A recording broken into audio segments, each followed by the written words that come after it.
नमस्कार दोस्तों, मैं अनुपम त्रिपाठी। अ, ये लाइव मैं करने आया हूँ। थोड़ा सा शॉर्ट नोटिस पे माफ़ी चाहता हूँ। अ,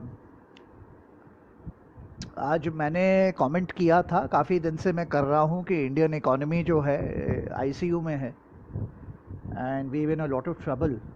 और हाल ही में अभी हमारे जो अमित शाह जी हैं, उन्होंने कहीं किसी कॉलेज में भाषण देते समय कहा कि इंडियन इकोनॉमी बहुत अच्छी कर रही है, we are doing super, we are moving at a fast pace, one of the fastest economies, और क्या क्या उन्होंने कहा है। तो मैंने उसमें यही कहा, एक पोस्ट किया मैंने, और मैंने यही कहा कि the Indian economy is in the ICU end of course mister Shah doesn't know what he is talking. तो कुछ उसमें पुराने, मेरे बहुत गहरे पुराने अच्छे मित्र हैं जो लोग बीजेपी से ज़्यादा प्यार करते हैं, तो नाराज़ हो गए हैं। तो मैंने कहा कि मैं इस पे अभी समय मिला था, बस इस पे ज़रा एक लाइव बनाऊं, बड़ा ज़रूरी है इस बात को समझना थोड़ा सा। तो इसीलिए मैं आया हूं। आप सभी लोगों के जुड़ने के लिए बहुत बहुत धन्यवाद, बहुत बहुत शुक्रिया। देखिए, ऐसा है, पहली बात तो ये कि आप यूपीए 1 के समय देखें, 2004 से 2000 ऑलमोस्ट 8 तक, जब तक ग्लोबल रिसेशन नहीं आया, इंडियन इकॉनमी की जो पेस थी मनमोहन सिंह जी के समय, वो 8%, 9%, 10%, 10.5% के रेट पे इकॉनमी हमारी बढ़ी। It was the fastest growing economy at the time, no doubt. और India was in the top 5 countries of the fastest growing economies in the world and the biggest economies in the world. ये fact है, इसको नकारा नहीं जा सकता है, statistics don't lie. तो उस पोजीशन से हम लोग ऑलरेडी अब पीछे हो गए हैं, आप लोगों को पता ही है। Now we are 7th 8th। अच्छा, दूसरा, मैंने कहा Indian economy is in crisis, it's in ICU. तो जो एक कमेंट आया है कि पूरी वर्ल्ड की इकोनॉमीज आईसीयू में है, तो मैं कहना चाहूँगा कि देखिए, वर्ल्ड की इकोनॉमीज आईसीयू में नहीं है, इंडियन इकोनॉमी आईसीयू में है। आप अमेरिकन इकोनॉमी पिछले 3 साल देख लीजिए, America is growing at the fastest rate that it hasn't grown in the last 20 years under Trump. Last 3 साल में अमेरिकन इकोनॉमी, वहाँ जितनी जॉब्स क्रिएशन हो रही हैं, जितनी ग्रोथ हो रही है within America, it's baffling, it's amazing, and it's all thanks to Trump. उनके मार्केट्स ऑल टाइम हाई पे हैं, उनकी ग्रोथ ऑल टाइम हाई पे है, उनकी जो जॉबलेसनेस है वो ऑल टाइम लो पे है। They are doing phenomenally well. अच्छा, अब मैं आना चाहता हूँ, क्योंकि कंपैरिजन हुआ है इंटरनेशनल इकोनॉमी से, तो नेक्स्ट मैं चाइना पे आ रहा हूँ। चाइना के ग्लोबल अगर आप मार्केट्स देखें, इंडिसेस, दे मे बी 60% लो, लेकिन ये एक प्रोपेगेंडा है जो वेस्ट का अमेरिकन प्रोपेगेंडा है, और इसके बारे में स्टडी करिए, because I have been studying this last almost 3 months and I've come to realize that this is a propaganda. And let me tell you, China is the market. I mean, China कल आने वाले, in fact 5 साल नहीं, 15 साल, 20 साल will belong to China. And here's why. I'll tell you what's happening in China. The first thing, and look this up, research it, okay? Because whatever I talk, मैं जो भी बात करता हूँ तथ्य के साथ बात करता हूँ, backed by research. इसको रिसर्च करिएगा। मॉर्गन स्टैनली चेज चाइना में $1 trillion लगाने वाला है। This is the first thing, okay, into their stock markets, because they know the Chinese stock market is where the millions would be made into billions in the coming 5 years, 10 years, and in fact this will continue till at least 20 years. It belongs to China, growth story. Second is, जो China का PF money है और retirement money है, वो Chinese government by policy 3 trillion का वो amount है, $3 trillion बराबर, जो चाइनीज़ जो हैं अपनी मार्केट्स में लगाने वाले हैं। This is again, and this is gonna happen in the coming 2 years. So that's 4 trillion in all. Morgan Stanley chases 1 trillion and the Chinese own government's 3 trillion. So that's 4 trillion that's going to be put into the Chinese stock market, okay, in the coming 2 years. Just imagine what it will do to the how it will. अच्छा, China में देखिए, Google को भगा दिया, Facebook को भगा दिया, उनका अपना वी चार्ट है, उनके अपने सर्च इंजन हैं, उनकी अपनी कंपनीज हैं। अच्छा, फिर मैं बताता हूँ, चाइना की करीब 500 मिलियन, क्योंकि पॉपुलेशन इतनी हाई है, वो इतनी जल्दी लोगों को पॉवर्टी से निकाल पाए हैं। अब जो लो इनकम ग्रुप है, करीब 500 मिलियन लोगों का low income group and middle income group आने वाले 5 से 10 साल में हाई इनकम ग्रुप में कन्वर्ट होने वाला है। ठीक है, this is again a fact, you can't stop it, this is the Chinese growth story. तो वो सारा जो 500 मिलियन लोगों का, can you believe it, as 50 crore people, 50 crore लोगों का जो हाई इनकम ग्रुप में आ जाएंगे, उनका सोचिए, उनकी ग्रोथ स्टोरी, उनका पैसा जो चाइनीज मार्केट में लगेगा, what will do to the economy of the Chinese. I mean it be fantastic. ठीक है, तो मैं आपको बता दूं, चाइना की स्टोरी अगर आप on the face of it पढ़ेंगे तो वो वेस्टर्न मीडिया का प्रोपेगेंडा है चाइना को नीचे दिखाने के लिए, बट अगर इसको डिक करेंगे तो चाइना में जो ग्रोथ स्टोरी होने वाली है और जो ऑलरेडी है, आ गई है, क्योंकि अभी इट्स एन अपॉर्चुनिटी, 60% मार्केट्स उनके डाउन है, आपके पास पैसा है, you have a million, you have 5 million go invested in the Chinese market, if that 5 million does not become 50 million in the next 5 years alone, change my name, believe me. And China में 20 साल ये story होने वाली है, आप रोक नहीं सकते हैं चाइनीज को। That's how strong they are. So that's how the Chinese are doing. Okay. Now let's come to India. Let's come to where we stand. Okay. Because लोग offend हो जा रहे हैं, जो भाजपा सपोर्टर्स हैं नाराज हो जा रहे हैं, मैं कह दे रहा हूँ इंडियन इकोनॉमी आईसीयू में है। अच्छा, अब देखिए इंडिया में क्या है स्टोरी। हाँ, पहली चीज़, अमित शाह को इकोनॉमी के बारे में कुछ नहीं पता है, is not an expert on economics, so let's be clear about it. So his भाषण मीन नथिंग, बिकॉज ना सिर ना पैर के कुछ भी बोलते हैं। हमारी जो करंट फाइनेंस मिनिस्टर हैं, she is not equip to handle finance ministry. आप लोगों को पता है वो कोई इकोनॉमिस्ट नहीं है, रिसर्च कर लीजिएगा, पता कर लीजिएगा व्हाट इज़ हर बैकग्राउंड। हाँ, she is not adept to handle finance ministry. Finance ministry is about banking, it's about finance, it's about economics. ठीक है, मैं कहते रहा हूँ, बीजेपी के पास एक ट्रंप का इक्का है अभी भी, उनका नाम है सुब्रमण्यम स्वामी, जो पूरी भाजपा के कैबिनेट से ज़्यादा क्वालिफाइड है in terms of handling the finance ministry, जिनको भाजपा बाहर रखती है। क्यों? क्योंकि उनके इंटरनेट ही उड़ा देते हैं। आई एम सॉरी दोस्तों, लाइन डिस्कनेक्ट हो गई थी। भाजपा को ज़्यादा क्रिटिसाइज़ करता हूँ तो मेरी लाइन ज़्यादा डिस्कनेक्ट हो जाती है, बट आई एम बैक। सो मैं बस यही कह रहा हूँ, इनका जो करंट मंत्रालय है ना हिंदुस्तानी, ये जो कैबिनेट का, गवर्नमेंट ऑफ इंडिया का जो पूरा कैबिनेट है, all of them combined together are not good enough to handle the current crisis of the economy which is in ICU. Even Piyush Goyal can't handle it. Current FM तो adapt ही नहीं है handle करने के लिए। ठीक है, तो इनको लाने की ज़रूरत है, सुब्रमण्यम स्वामी को ले आएँ तो अभी भी इंडियन इकोनॉमी बच सकती है। I hope they do it. ठीक है, ये तो बस यही मैं शेयर करना चाहता था। और वो सभी मेरे दोस्त मित्र, कुछ लोग बहुत पुराने गहरे मेरे दोस्त हैं कॉलेज के समय के, भाजपा सपोर्टिव है तो नाराज़ हो जाते हैं कि मैं कह देता हूँ Indian economy is in ICU, तो सडनली कहते हैं global economy is in ICU, so what, Indian economy is in ICU. अरे मतलब कोई सिर पैर तो होना चाहिए आपकी बात का। तो मैंने कहा ये लाइव करके ज़रा इस सिचुएशन को एड्रेस करूं। देखिए, अभी हिंदुस्तान की हालत ख़राब है, as far as the economy of the country is concern, हालत ख़राब है। भाजपा के पास, पूरी कैबिनेट के पास इक्विप्ड नहीं है ये लोग हैंडल करने के लिए इसको।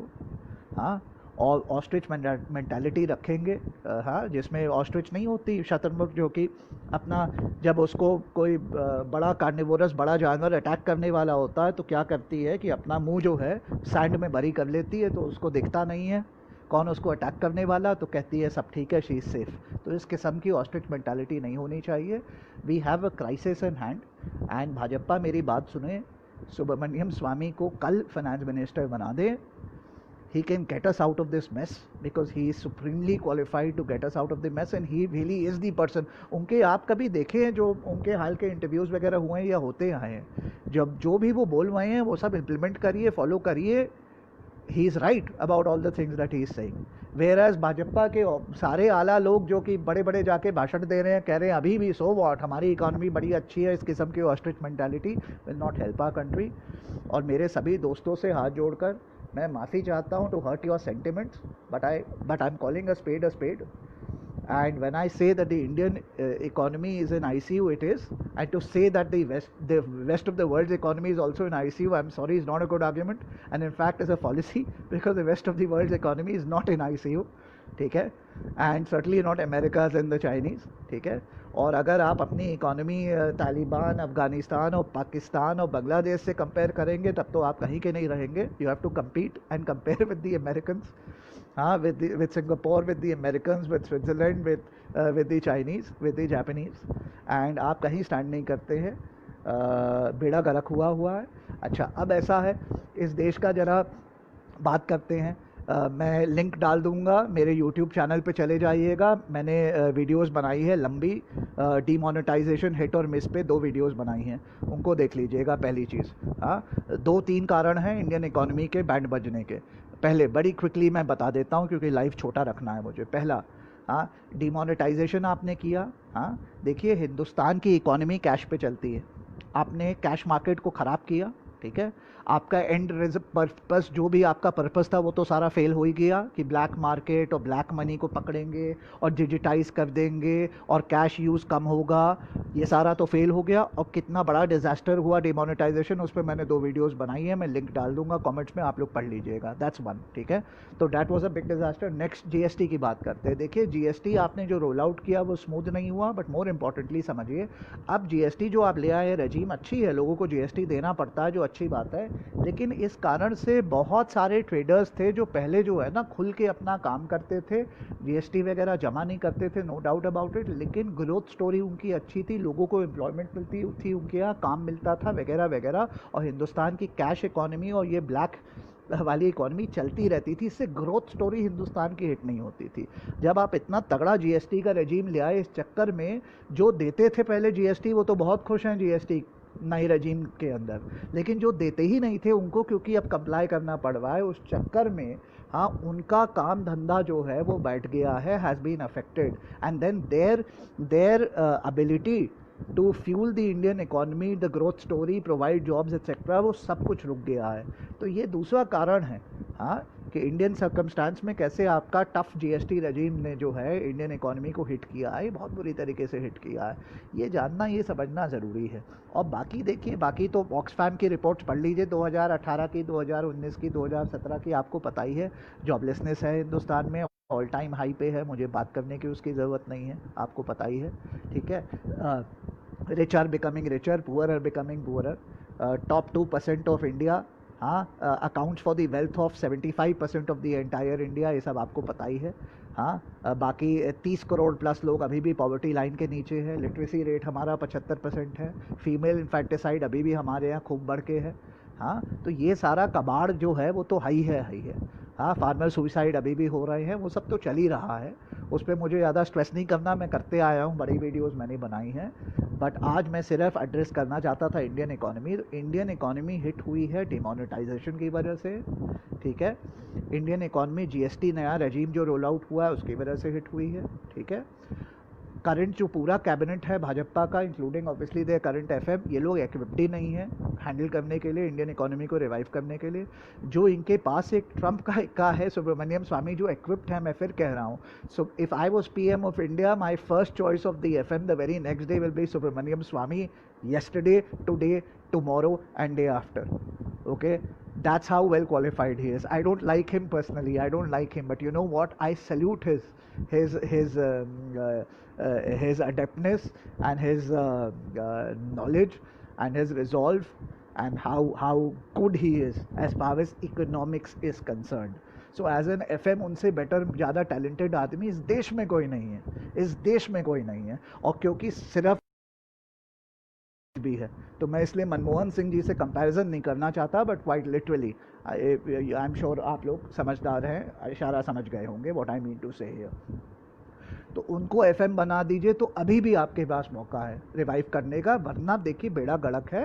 आपके करंट एफएम तो अडेप्ट ही नहीं है हैंडल करने के लिए, और पूरा कैबिनेट इंक्लूडिंग पीयूष गोयल मिल जाए, ये लोग अडेप्ट ही नहीं है, इनके पास आइडियाज़ ही नहीं है। आइडियाज़ से इकोनॉमिक्स नहीं चलती है भाई, economy of the country ideas से नहीं चलती है। इन द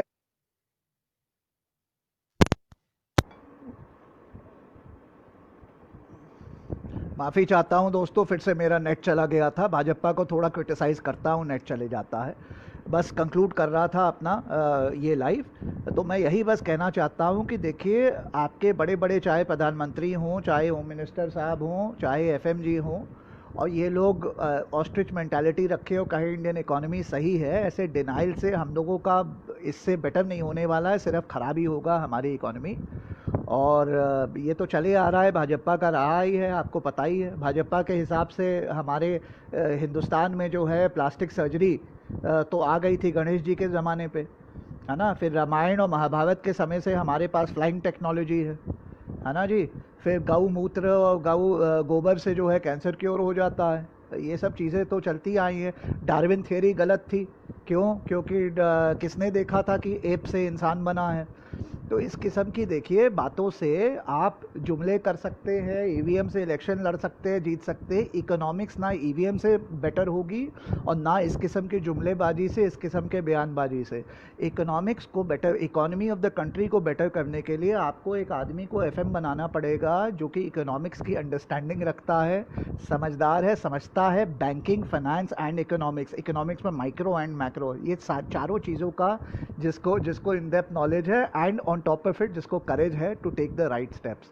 वो एक आदमी है अभी भाजपा के पास है, उनका नाम है सुब्रमण्यम स्वामी। उनको एफएम बना दो, देश बच जाएगा, वरना चांस नहीं है, चांस नहीं है। We in a lot of trouble and I repeat the Indian economy is in ICU. And माफ़ी चाहता हूँ फिर से, मेरे बहुत अच्छे पुराने दोस्त जो नाराज़ हो रहे हैं, जो भाजपा के सपोर्ट में हैं, तो मेरे से नाराज़ हो जाते हैं जब मैं भाजपा को क्रिटिसाइज़ करता हूँ। But I repeat, I stand with India.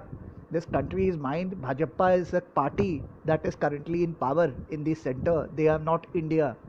I am India, you are India, and I care for the Indian economy because the Indian economy is costing all of us very, very dear. With that said, इस life को and करता हूँ। माफ़ी चाहता हूँ फिर मेरे खास करके मेरे दोस्तों से और बड़े पुराने मेरे मित्रों से, अगर उनकी फीलिंग्स हर्ट हुई हो या सेंटिमेंट्स हर्ट हुए हों। But the truth is the truth, and it will remain to be the truth. The Indian economy is in a crisis. It's in the ICU. It needs help.